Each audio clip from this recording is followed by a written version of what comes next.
Buenos días, Iglesia de Vilanova, iba a decir ya de Vilasar, a la costumbre.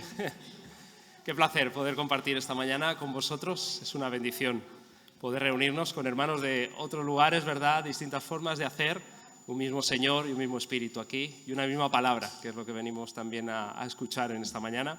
Doy gracias a Eric por su amabilidad también para invitarnos y gracias a toda la Iglesia también por hospedarnos en esta mañana entre vosotros. Os traigo saludos de parte de la Iglesia de Vilasar de Mar y también muchas bendiciones.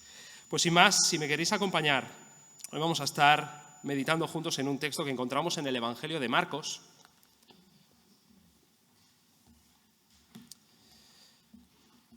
Capítulo 1, y vamos a leer de los versos 29 al 34.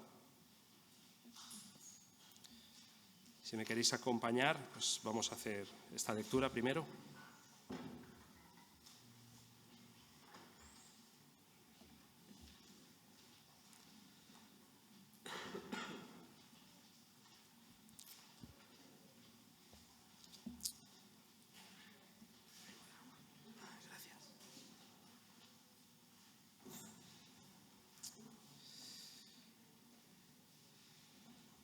Pues vamos a leer Marcos capítulo 1 a partir del verso 29. Dice así la palabra de Dios. Al salir de la sinagoga, vinieron a casa de Simón y Andrés con Jacobo y Juan. Y la suegra de Simón estaba acostada con fiebre, y enseguida le hablaron de ella. Entonces él, hablando de Jesús, se acercó y la tomó de la mano y la levantó. E inmediatamente le dejó la fiebre, y ella les servía. Cuando llegó la noche, luego que el sol se puso, le trajeron todos los que tenían enfermedades y a los endemoniados, y toda la ciudad se agolpó a la puerta. Y sanó a muchos que estaban enfermos de diversas enfermedades, y echó fuera muchos demonios, y no dejaba hablar a los demonios porque le conocían. Amén. Hasta aquí la palabra de Dios. El título del mensaje en esta mañana es El poder restaurador de Jesús. Y quisiera comenzar reflexionando en el siguiente punto. Cada vez que nos encontramos, ya sea en la historia o en la actualidad por televisión, en el Telenoticias, con casos de personas que moral, mental, física, socialmente están deterioradas, de manera instintiva, creo, nos pasa a todos, acostumbramos a verlas como casos excepcionales, personas extraordinarias, que están fuera de nuestra realidad, ¿no? Y que no se parecen a nosotros. Parece como que tenemos una necesidad de distinguirnos, así que enseguida ponemos sobre estos casos la etiqueta de diferente y los clasificamos aparte. Y eso hace que, de alguna manera, nos sintamos dentro del grupo de los normales. Sin embargo, quisiera hacerte reflexionar en esto. ¿Y si cada uno de estos casos nos estuviesen mostrando, más allá de las particularidades de cada uno, y si cada uno de estos casos nos estuviese mostrando algo más allá de sí mismos? Y si estuviesen apuntando a una realidad que va más allá. Y si nos estuviesen recordando que de una manera u otra todos estamos quebrantados y necesitamos restauración. Acabamos de leer un episodio que sucede en la ciudad de Capernaum. La ciudad de Capernaum estaba llena de casos así, llena de vidas rotas y vidas sin remedio, gente clasificada por la sociedad normal de su tiempo en la categoría de diferentes, pero a los que, de manera muy interesante, Jesús una y otra vez vemos en los evangelios, se acercó, dio visibilidad y los presentó como un ejemplo de lo que Él ha venido a hacer en este mundo quebrantado. Y a partir de este texto, de este pasaje que hoy hemos leído, yo quisiera que viésemos cómo todos estamos quebrantados y necesitamos ser restaurados, así de sencillo. Y quisiera ver esto a través de 4 aspectos que encontramos en el texto que hemos leído sobre la restauración que Jesús viene a llevar a cabo. El primero de estos aspectos se trata de una restauración urgente. Una restauración urgente. Esta es la realidad que nos describe en cuanto a la ciudad de Capernaum, ¿no? Vamos a acercarnos un poco más a ella y vamos a ver la urgencia de esta situación. Nos encontramos con varias características, ¿no? Déjame darte 4. Lo primero que te encuentras en Capernaum es con la debilidad física. La ciudad está llena de multitudes con enfermedades de todo tipo, diversas enfermedades, dice, ¿no? Sabemos que los servicios de atención primaria, las urgencias de los hospitales no funcionan, por entonces no existen, Y por lo tanto las enfermedades siguen su curso natural, especialmente entre la gente más humilde. Y quiero hablar de esta situación con mucho respeto, con mucho temor también. Imagino que hay varios de vosotros que podéis vivir alguna de estas circunstancias complicadas, ¿no?, en cuanto a lo que la enfermedad se refiere, en primera persona. ¿Quién sabe lo que es el dolor continuo, la debilidad en general, el deterioramiento físico progresivo, sino el que lo está viviendo en primera persona? ¿No es así? Aquí vemos un caso en concreto de una mujer, la suegra de Pedro. Ella está acostada en la cama, sin fuerzas, con una infección desconocida que le está produciendo una fiebre muy alta. Ahora, además de debilidad física, en esta ciudad te puedes encontrar desesperación del alma. ¿Cuánto tiempo tendré que cargar con esto?, se pregunta una persona enferma. ¿No tengo la misma energía que antes? ¿Volveré a hacer las mismas cosas? ¿Y por qué tengo que estar yo ahora en la cama de un hospital? Hay tanta faena por hacer, ¿no? Mi casa me necesita. Estoy siendo una carga para los que están a mi alrededor. Todas estas cosas pueden pasar por la mente de una persona que está enferma. De hecho, estas cosas podrían estar en la mente de la suegra de Pedro, una mujer de su casa, una mujer trabajadora. Las personas comienzan a desesperarse y esto agrava cada vez más y más, ¿no?, su situación. Pero además te puedes encontrar con otra situación en esta ciudad de Capernaum, y es la realidad de la muerte. Qué presente teníamos la muerte, ¿verdad?, en la época de la pandemia, durante el COVID, no se nos olvida. Empezábamos a acostumbrarnos a escuchar cada día, ¿verdad?, la cifra de muertos, como si antes no se estuviese muriendo la gente, ¿verdad?, de manera diaria. Esta realidad seguro que era también omnipresente en la ciudad de Capernaum, ¿no? Personas que hoy están, mañana no. Personas que hoy saludas, mañana ya no están. Si hubiesen, las campanas de la iglesia estarían sonando continuamente en esa aldea. Los vecinos estarían acompañando a las familias en su duelo, endechando por las calles detrás del féretro. Imagina a la suegra de Pedro. Ella viviría con esa incertidumbre. ¿Seré yo la próxima? ¿Sonarán por mí las campanas mañana? Pero por si fuese poco, no solamente encontramos debilidad física, desesperación del alma, la realidad de la muerte, se suma un factor aún más oscuro. En esta ciudad puedes encontrarte la influencia demoníaca. Personas que no solo tenían afectado su cuerpo, sino también su espíritu, por la presencia en ella de demonios, y en el texto de manera muy clara se distinguen de los casos de enfermedad, ¿no? Así que no estamos ante episodios solamente psiquiátricos, sino que detrás de ellos hay una realidad sobrenatural. Sabemos por otros episodios, ¿verdad?, que encontramos en los evangelios lo violento que podían llegar a ser estos espíritus cuando entraban en el cuerpo de alguien, ¿no?, cómo tenían esclavizadas a las personas. Marcos, de hecho, en nuestro texto escribe que Jesús echó fuera muchos demonios. Capernaum estaba plagada de ellos. De hecho, creo que la sombra de la sospecha se cernía sobre cualquiera que se saliese de la raya. Uy, ese, ¿qué reacción ha tenido ahí? ¿No será que no está solo? Ese gesto, el quebranto, la debilidad, la depresión, la ansiedad, la oscuridad, el llanto, la marginalidad lo invade todo en Capernaum. Capernaum parece una ciudad maldita. Era tan grave la situación que dice que en cuanto acaba el día de reposo, toda la ciudad se agolpó a la puerta donde estaba Jesús. En esa ciudad había de todo menos reposo, realmente. Enfermedad física, desesperación del alma, la realidad de la muerte, la influencia diabólica. Creo que en realidad Capernaum no dista tanto de nuestra realidad, ¿no? Es una ciudad tipo que representa este mundo caído y sin Dios. Nuestra alma, cuando está separada de Dios. Nuestra necesidad de sanidad, de amor, de perdón, de paz, de restauración, de vida, es urgente para nuestro cuerpo y para nuestra alma también, para esta vida presente y para la vida eterna. ¿Por qué piensas que Jesús estableció su centro de operaciones en Capernaum? ¿Por qué piensas que Jesús, el Hijo de Dios, quiso encarnarse y venir a este mundo? Porque Él ha venido a restaurar todo lo roto. Él ha venido a restaurar todo lo que está quebrantado, incluido tu vida y la mía, en todas sus esferas. Nuestra situación es urgente también. Nuestra necesidad de Jesús es urgente, pero necesitas reconocerlo. Jesús dirá más adelante que los sanos o los que se ven sanos no tienen necesidad de médico, no la ven, sino los enfermos, ¿no? Y esa es la pregunta para ti en esta mañana. ¿Te ves enfermo? ¿Te ves débil, pecador, necesitado? Entonces Jesús puede hacer algo por ti. Este es el primer aspecto de la restauración que Jesús lleva a cabo en nosotros. Es una restauración urgente. El segundo aspecto es que es una restauración poderosa. El texto dice que en cuanto escuchó el caso de la suegra de Pedro, entonces él se acercó, la tomó de la mano y la levantó. Nos llama de aquí la atención, en primer lugar, la persona, ese él, ¿no?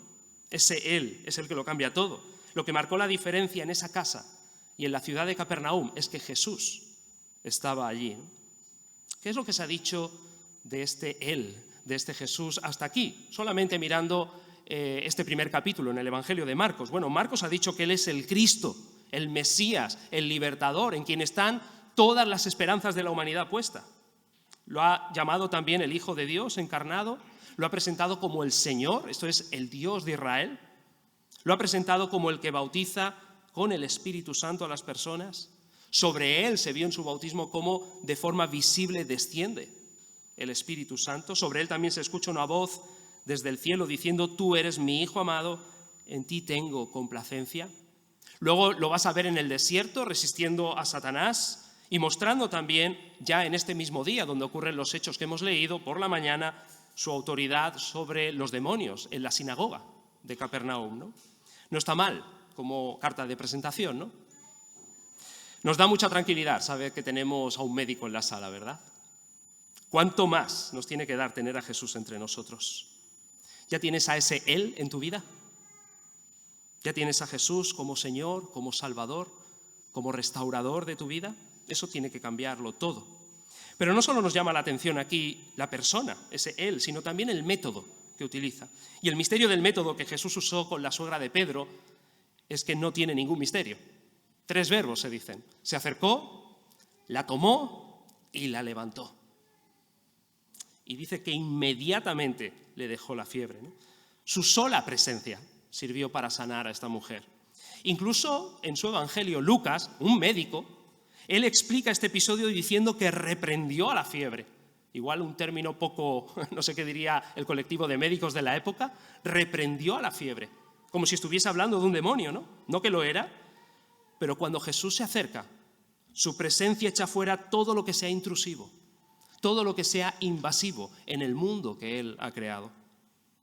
Y esto que era un aperitivo nos apunta también a una realidad definitiva cuando Jesús regrese, ¿no es así? Su sola presencia viniendo a este mundo expulsará todo lo malo y saneará toda la tierra. Y esto también es lo que ocurre hoy, espiritualmente, cuando una persona se convierte a Cristo, ¿no? El Señor, usando esos mismos 3 verbos, se acercó a su realidad rota, la tomó del pecado y de sus consecuencias y la levantó a una nueva vida, como hijo, como hija de Dios, ¿no? Una nueva vida que va a encontrar su máxima expresión espiritual y física también en el mundo venidero. No es extraño entonces que cuando los discípulos supieron que la suegra de Pedro estaba así, dice el texto que enseguida le hablaron de ella a Jesús. Esta sigue siendo la mejor solución para el drama de tu vida y de la mía, que a veces es más evidente, como en este pasaje, otras no tanto, pero está ahí. El malestar físico aparece simplemente como un indicador en este mundo de que algo debería ir mejor de lo que está yendo, ¿no? Pero el malestar espiritual está siempre latente, siempre presente, y nos dice que necesitamos una restauración. Y no una restauración superficial, no una cosmética para salir del paso hoy, para ir a la calle, para esa entrevista de trabajo, para venir hoy domingo a la iglesia y que parezca que todo está bien en mi vida, en mi interior, en mi casa.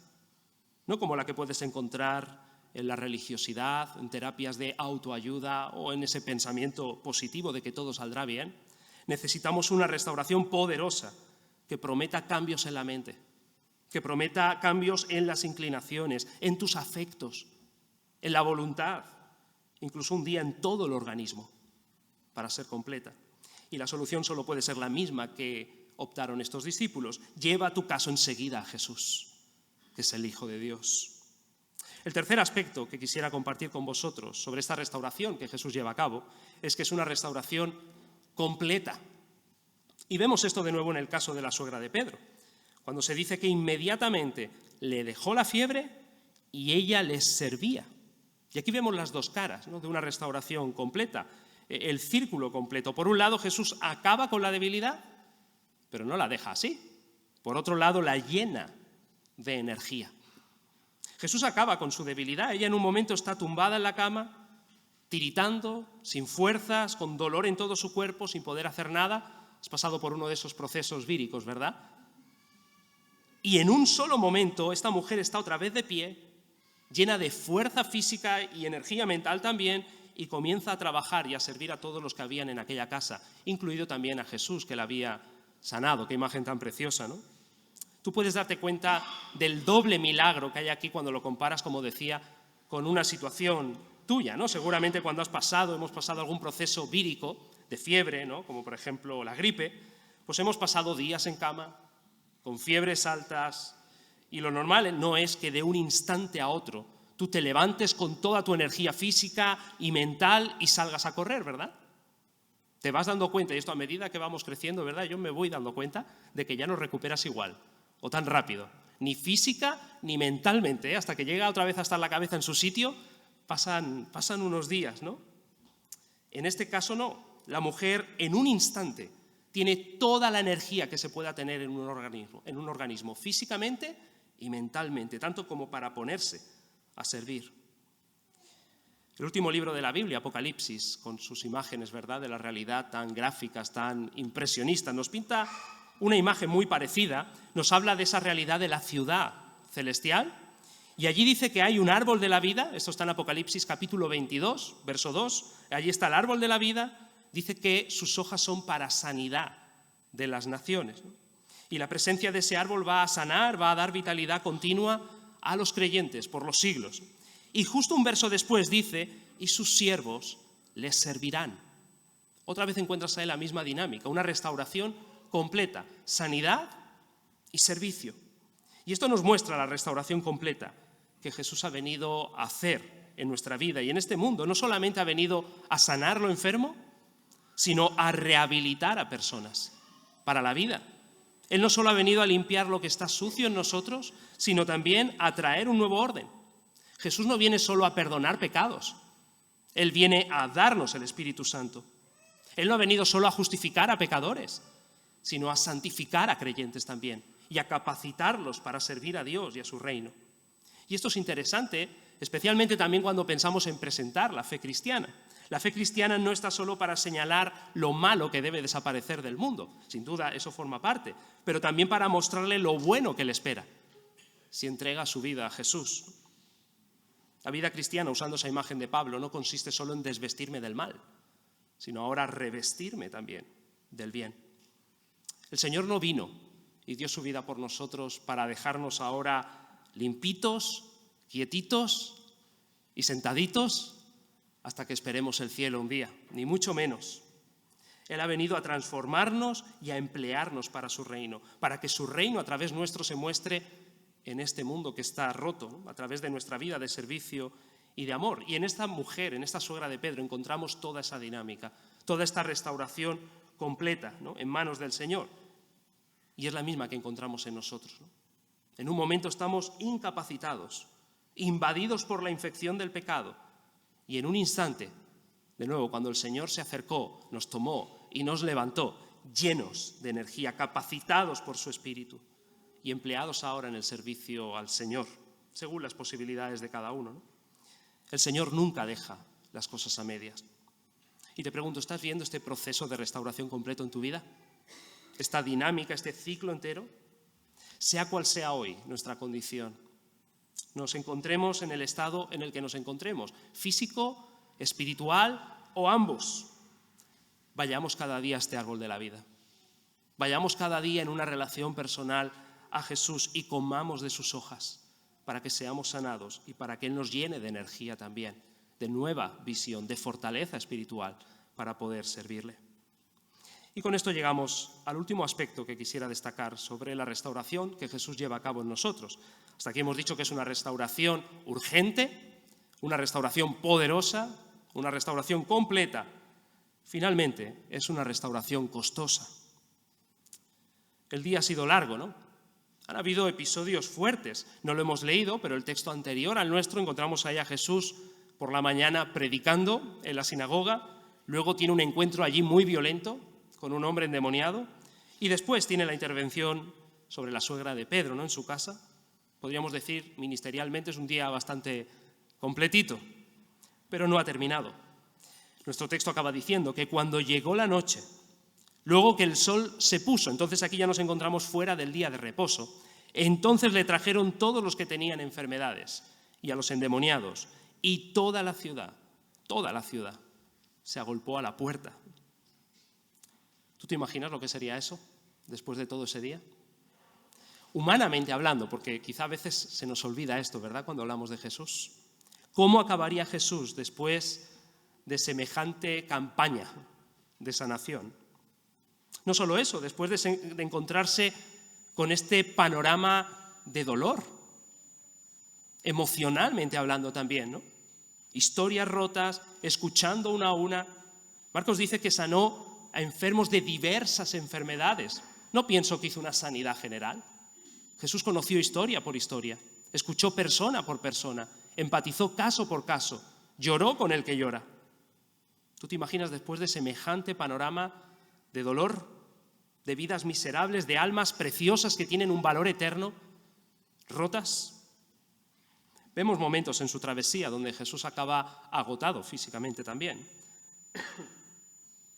Él se dormía en una barca, incluso que estaba a punto de naufragar.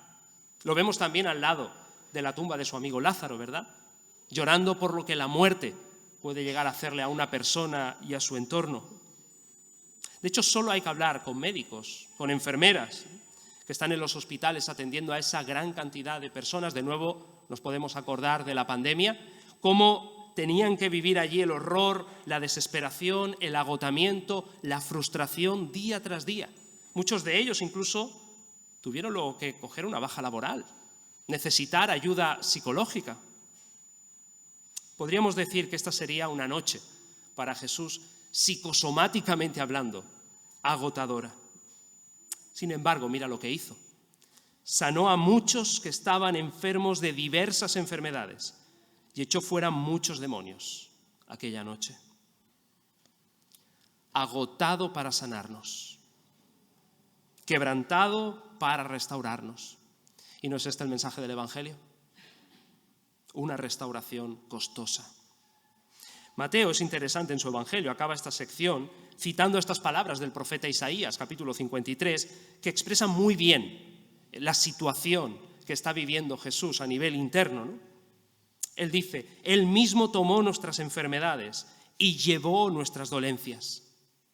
Sabemos que tanto un médico como un paciente, los dos conocen muy bien la enfermedad, pero ¿de qué manera tan diferente, verdad? El médico la conoce porque la ha estudiado a fondo, el paciente porque la está experimentando en sus propias carnes. Bueno, Jesús es el médico que se hizo paciente.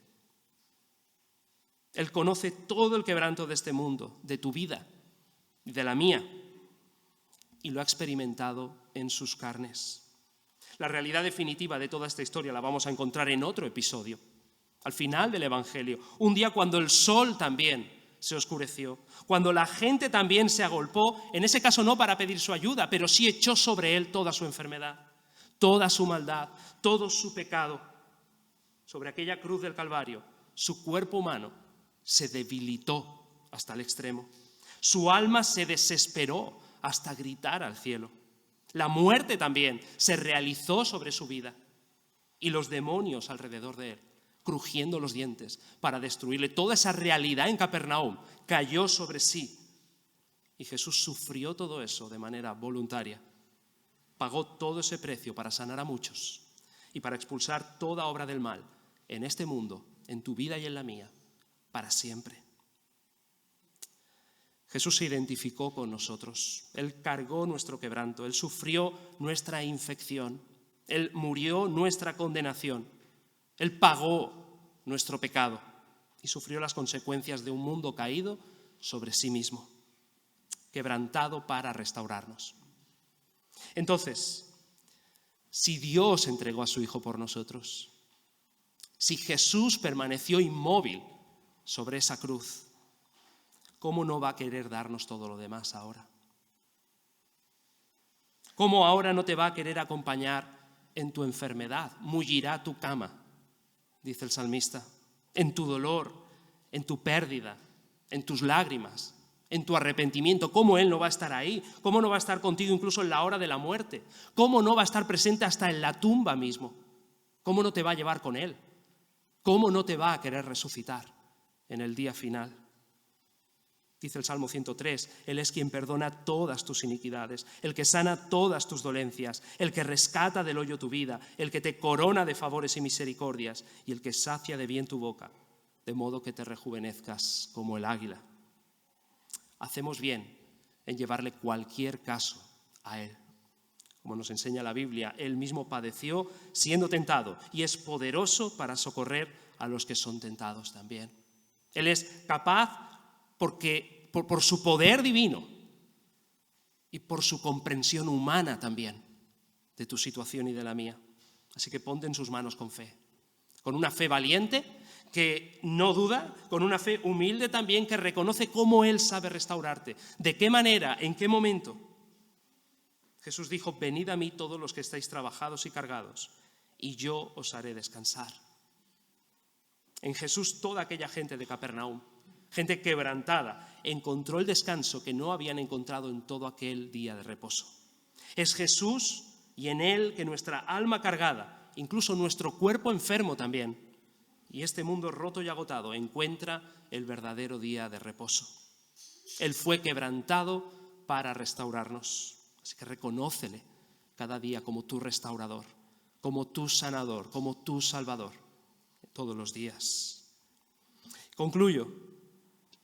Para los más nostálgicos del cine, quizás recordaréis esta película del Mago de Oz, una de mis películas favoritas de la infancia. Dorothy, el espantapájaros, el hombre de hojalata, el león cobarde, guiados por el hada buena, emprenden el camino de baldosas amarillas que le va a llevar hasta la ciudad Esmeralda para encontrarse con el gran Mago de Oz, el único que puede restaurar sus vidas, el único que puede satisfacer los deseos más profundos que tienen, ¿verdad? Un cerebro para espantapájaros, un corazón para el hombre de hojalata, valor para el león cobarde y volver a su hogar para Dorothy, ¿no? Juntos estuvieron recorriendo un largo camino, siempre con los intentos fallidos de la bruja del oeste, ¿verdad?, para detenerles. Y solo para darse cuenta al final de que este misterioso mago era nada más y nada menos que una auténtica farsa. No era ni mago ni nada, simplemente era un ilusionista que se escondía detrás de una cortina y que proyectaba una imagen terrorífica con una voz tronante, lleno de fuego y humo, a través de un megáfono. Y cuando Dorothy y sus amigos corrieron la cortina, se descubrió la estafa.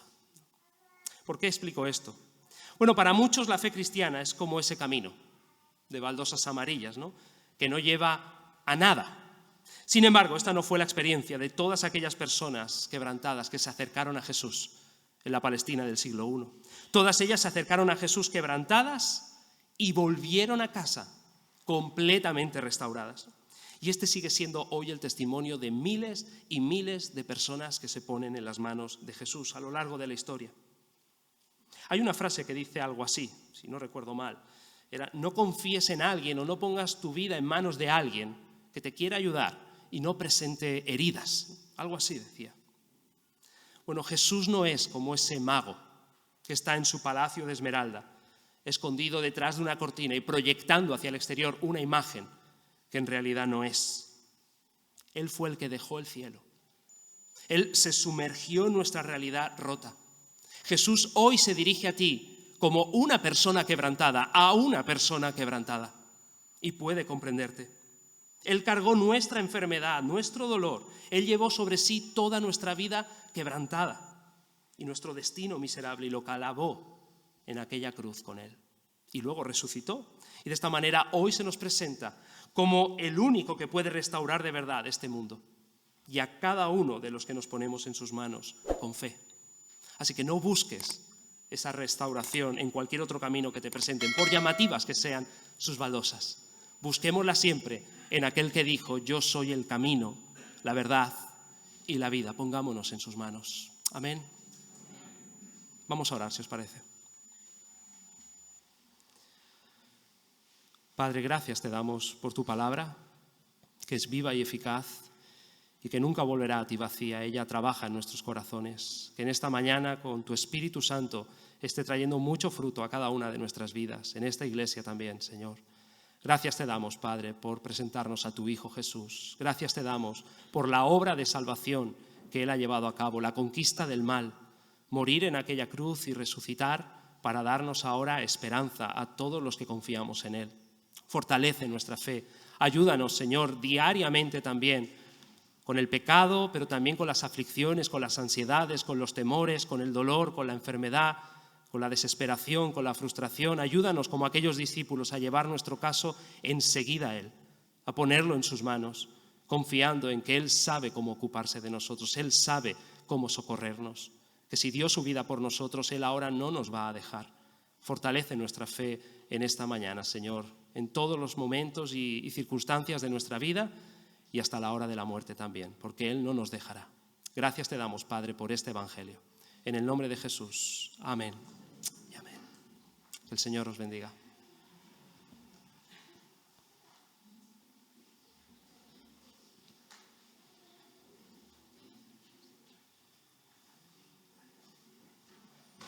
Damos las gracias a Isaac por este mensaje y, como solemos hacer, vamos ahora a responder al Señor en oración. La verdad es que se nos han lanzado varios retos y en esta mañana tenemos todos que pensar si realmente hemos recibido, nos hemos puesto en las manos de este restaurador divino, que es el único que realmente puede restaurar nuestras vidas.